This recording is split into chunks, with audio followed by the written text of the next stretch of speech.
We'll see what A&M ends up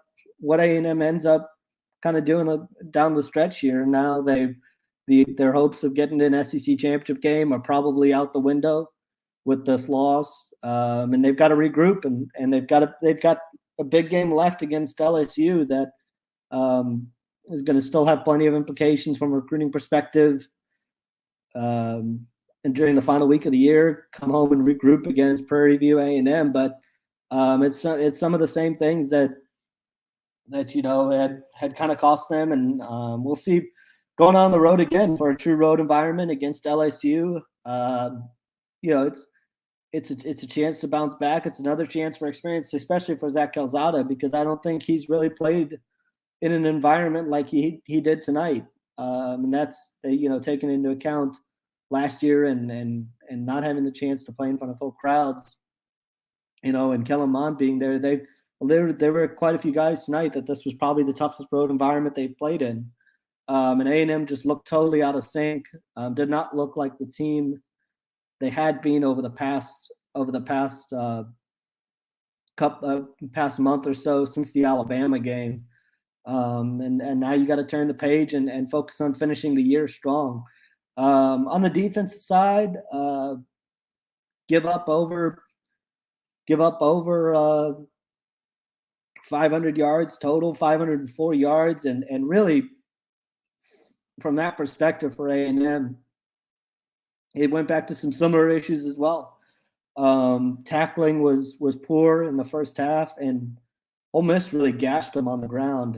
It was a big night for Jerrion Ely, who was fantastic, finished with 24 carries for 152 yards.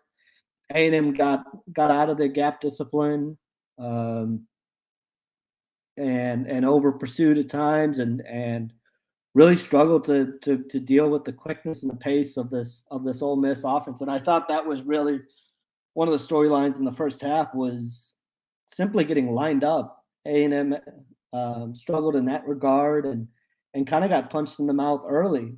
And it doesn't help when your offense is only given up or only able to get 91 yards total in the first half. That just kills you against a team like Ole Miss. So thought they struggled in that regard, and just weren't able to really, they surrendered a lot, but were able to also hold at the times they needed to.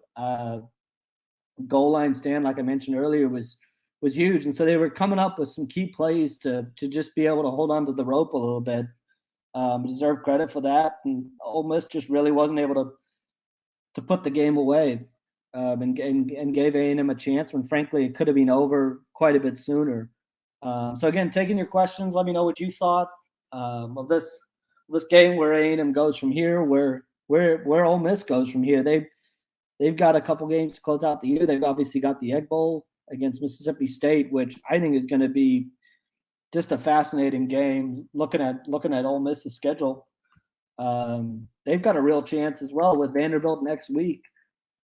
Ole Miss has got a real chance at a 10-win season in year two under Lane Kiffin, and that's a tremendous accomplishment. And they with the win tonight keep their hopes alive a little bit of getting to a New Year's Six bowl game. I mean, that's certainly a possibility. I think you have to look at that A&M LSU game. I still think that A&M that's going to be a really interesting game. I think A&M can still give LSU some problems, but they're going to have to play a lot better than they did tonight. And it's going to start with running the ball. Look, LSU's been playing a lot better the past couple of weeks. Obviously, went up to Alabama last week and almost got a win tonight. Arkansas ends up edging them 16-13, but this team has now 2 weeks in a row shown a lot of fight and haven't come out on the positive end of either of those games. But I think it's going to be an interesting game, and don't get me wrong, when you look at LSU, they'll get up for the game against A&M. You can be sure of that. I think they would love nothing more than to hand LSU to hand A&M a loss at the end of the year, and that's just a big game for both sides. And honestly, if you look at what A&M did tonight offensively, it's going to be the same sort of environment, and it's going to be one of those deals where you have to play better offensively, you have to get the running game going, and it could look a little bit like the game did last year, where it's kind of a low scoring, grinded out game. But I think A&M's got a lot to kind of look in the mirror since the bye week. Again, they've really struggled offensively. Went 2 quarters without an offensive touchdown. Granted, they were able to get the win against Auburn, but again, 2 quarters without 2 full games, but essentially without an offensive touchdown is real concerning if you're an A&M fan. And it's similar issues as we mentioned to the games earlier this year against Mississippi State and Arkansas. Just get off to a slow start, get on their heels.